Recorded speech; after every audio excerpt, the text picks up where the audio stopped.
Bumi goncang kancing langit kelap-kelap katon irikin sanging alis sang maweh kanturung sabarang katulukir moyak mayek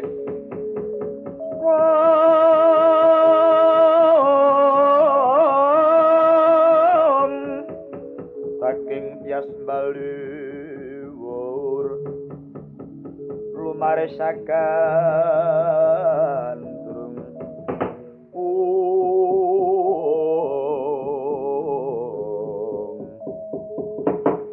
katalika mangke lega tiasing Prabu Duryudana dupi midhanget dhateng sabdaning Pandhita Durna ingkang ing mangke sang Pandhita Durna sampun kepareng sumakah badhe anyirnakaken dhateng kekiyapaning para Pandhawa pun Bratasena katalika mangke dereng antya atur wangsulan Prabu Kurwadi katungkah geger jawining pasilakan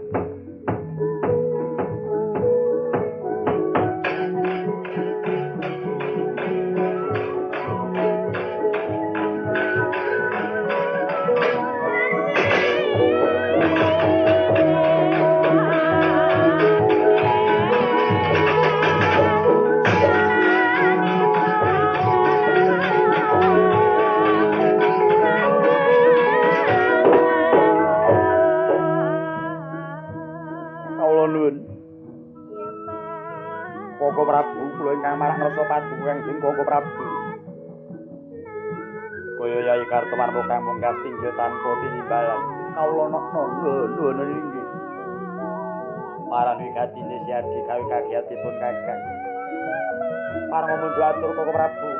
Geger jawining pasiwakan katingaling mangke.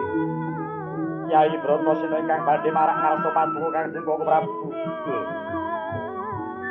Yai Bratasena kang bakal marang ngersanipun Kakang. Kawula nuwun inggih. Bapak Durna. Nuwun kula angger.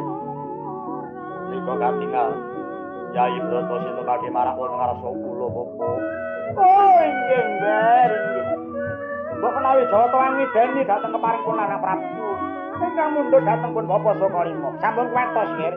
Mangke kula ngabadi ambudidaya. Lan kadhe Bapak Durna sumangga ngersa padunung Kartomarma. Wonten agawung Koko Prabu. Ora ingkang temololo Yai Bratasena kinen marang ngersanipun Kakang ingsun kemareng nampa praptane siadi. Marang patulan lan bojo kaya bocah cilik Yai Kartomarma.